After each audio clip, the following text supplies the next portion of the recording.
ബാംഗ്ലൂരിൽ നിന്നും weekend one day ട്രിപ്പുകളിൽ ഉൾപ്പെടുത്താവുന്ന ഒരു സ്ഥലമാണ് മന്ദാരഗിരി. ബസതിപേട്ട എന്നും അറിയപ്പെടുന്നു.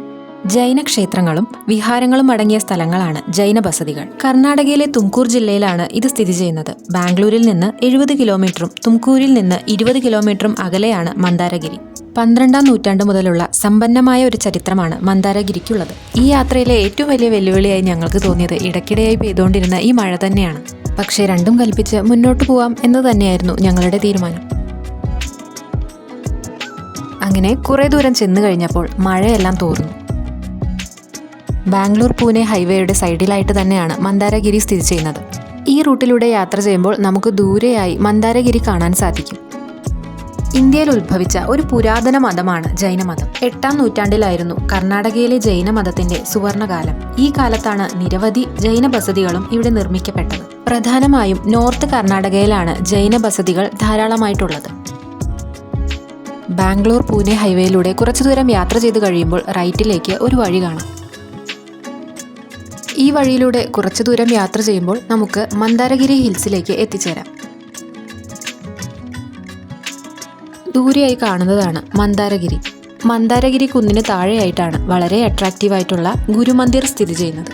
കുന്നിന് താഴെയായി വിശാലമായിട്ടുള്ള പാർക്കിംഗ് ഏരിയയുമുണ്ട്. മന്ദാരഗിരിയിലേക്ക് പടവുകൾ വഴി കയറണം എന്നുണ്ടെങ്കിൽ വാഹനം ഇവിടെ തന്നെ പാർക്ക് ചെയ്യാം. കുന്ന് കയറാൻ ബുദ്ധിമുട്ടുള്ളവർക്കായി കുന്നിന് മുകളിലേക്ക് വാഹനങ്ങൾക്ക് പോകാവുന്ന ഒരു റൂട്ടുമുണ്ട്. ആ വാഹനങ്ങൾക്ക് പാർക്ക് ചെയ്യാനായി കുന്നിന് മുകളിൽ തന്നെ ഒരു പാർക്കിംഗ് ഏരിയയുമുണ്ട്. ഞങ്ങൾ കുന്നിന് മുകളിൽ എത്തിയതിനു ശേഷമാണ് അങ്ങനെ ഒരു പാർക്കിംഗ് ഏരിയ ഉള്ള കാര്യം അറിഞ്ഞത്. പടവുകൾ കയറി മുകളിലേക്ക് എത്തും തോറും നല്ല ശക്തമായ കാറ്റായിരുന്നു. ഭാഗ്യത്തിന് മഴയൊന്നും ഉണ്ടായിരുന്നില്ല. പെട്ടെന്ന് മഴയെങ്ങാനും പെയ്താലും മുകളിൽ ഓപ്പൺ സ്പേസ് ആയതുകൊണ്ട് തന്നെ കയറി നിൽക്കാനായിട്ട് പ്രത്യേകിച്ച് സ്ഥലങ്ങളൊന്നുമില്ല. മുകളിലുള്ളത് ചെറിയ ക്ഷേത്രങ്ങളാണ്. പിന്നെ മുകളിൽ നല്ല ശക്തമായ കാറ്റുമുള്ളതുകൊണ്ട് കുട കൊണ്ടുപോയിട്ടും കാര്യമില്ല. കുത്തനെയുള്ള കയറ്റായതുകൊണ്ട് തന്നെ ഇടയ്ക്കിടയ്ക്ക് റെസ്റ്റ് എടുത്താണ് ഞങ്ങൾ കയറിയത്. 12ാം നൂറ്റാണ്ടിൽ ഹൊയ്സാല രാജാക്കന്മാരുടെ ഭരണകാലത്താണ് മന്ദാരഗിരി ജൈനമതത്തിന്റെ ഒരു പ്രധാന കേന്ദ്രമായി വളർന്നത്. മന്ദാരഗിരിയിലെ ക്ഷേത്ര സമുച്ചയങ്ങൾക്ക് ചരിത്രപരമായ പ്രാധാന്യമുള്ളതുകൊണ്ട് തന്നെ ജൈനമത വിശ്വാസികൾക്കും ചരിത്ര വിദ്യാർത്ഥികൾക്കും ഒരുപോലെ പ്രധാനപ്പെട്ട ഒരിടമാണിത്. നിരവധി ചരിത്ര പഠനങ്ങൾ ഇന്നും ഇവിടെ നടന്നുകൊണ്ടിരിക്കുന്നു. കുറച്ചു മുകളിൽ എത്തിയപ്പോൾ തന്നെ നല്ല മനോഹരമായിട്ടുള്ള കാഴ്ചകളാണ് ഇവിടെ നിന്ന് കാണാൻ സാധിക്കുക. മന്ദാരഗിരിയിലെ ഏറ്റവും പ്രശസ്തമായ ക്ഷേത്രമാണ് പാർശ്വനാഥ ബസതി. ജൈനമതത്തിലെ 23ാം തീർത്ഥങ്കരനായ പാർശ്വനാഥനെ സമർപ്പിച്ചിരിക്കുന്ന ക്ഷേത്രമാണിത്. പിന്നെ ഈ കുന്നിൻ ചുവട്ടിലുള്ള ചന്ദ്രനാഥ പ്രതിമയും ഗുരുമന്ദിറും ഉൾപ്പെടുന്നതാണ് മന്ദാരഗിരി സമുച്ചയം. അങ്ങനെ ഞങ്ങൾ ഏറ്റവും മുകളിൽ എത്തിച്ചേർന്നു. 10 രൂപ കൊടുത്തതിന് ശേഷം ചെരുപ്പുകൾ പുറത്തു വയ്ക്കണം. ആദ്യമായി നമുക്ക് കാണാൻ സാധിക്കുന്നത് ഒരു വലിയ പില്ലറാണ്. പില്ലറുകളായിരുന്നു ജൈൻ വാസ്തുശില്പകലയുടെ പ്രധാന ആകർഷണം. രണ്ടാമതായി കാണുന്നത് ഒരു ആർട്ടിഫിഷ്യൽ ട്രീയും അതിന് താഴെയായി ധ്യാനത്തിലിരിക്കുന്ന 4 ജൈന സന്യാസികളെയുമാണ്. ഏറ്റവും താഴെയായി ജൈന വിശ്വാസികളുടെ പ്രതിമകളും കാണാം.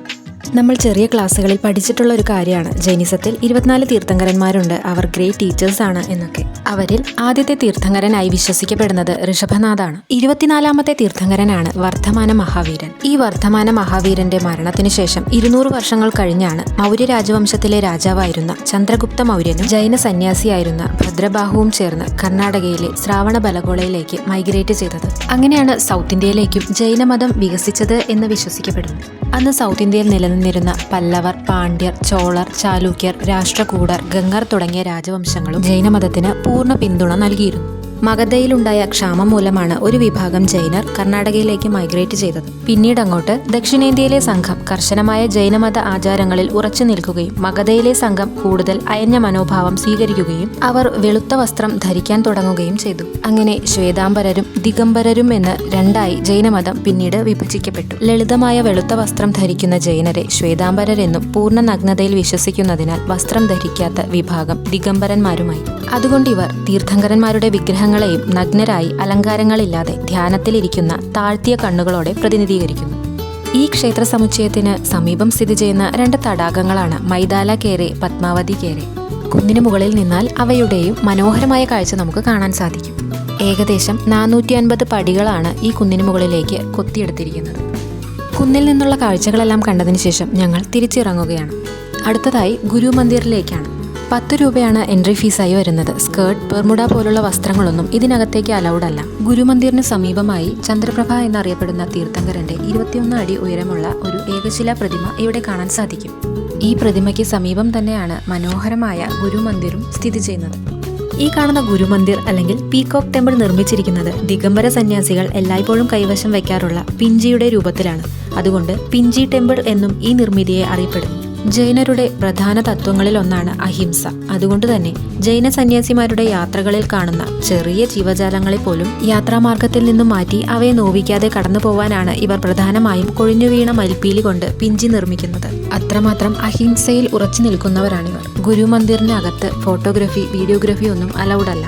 ജൈന സന്യാസി ആചാര്യ ശ്രീ ശാന്തി സാഗർജി മഹാരാജിന് സമർപ്പിച്ചിരിക്കുന്നതാണ് ഗുരുമന്ദിർ. 3D രൂപത്തിൽ തീർത്ഥങ്കരന്റെ ചിത്രങ്ങൾ ക്ഷേത്രത്തിനുള്ളിൽ കാണാൻ കഴിയും. വളരെ ശാന്തത അനുഭവപ്പെടുന്ന ഇതിനുള്ളിൽ ആളുകൾ ധ്യാനിക്കാനും സമയം കണ്ടെത്തുന്നു.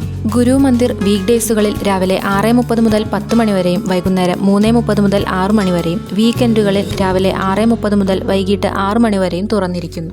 സൂര്യോദയമോ സൂര്യാസ്തമയമോ കാണാൻ കഴിയുന്ന വിധത്തിൽ ഇവിടേക്ക് വരുന്നതായിരിക്കും നല്ലത്. മാലിന്യങ്ങൾ വലിച്ചെറിയാതെയും പ്രാദേശിക സംസ്കാരത്തെയും പാരമ്പര്യങ്ങളെയും ബഹുമാനിക്കുന്ന രീതിയിലും യാത്രകൾ ചെയ്യുക. അങ്ങനെ മന്ദാരഗിരിയോട് വിട പറഞ്ഞ് ഞങ്ങൾ തിരിച്ചു പോവുകയാണ്.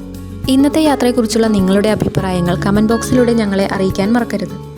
വീഡിയോ ഇഷ്ടപ്പെടുകയാണെങ്കിൽ ലൈക്ക് ചെയ്യുകയും ഷെയർ ചെയ്യുകയും വേണം. മറ്റൊരു വീഡിയോയുമായി നമുക്ക് വീണ്ടും കാണാം. Thank you for watching my video.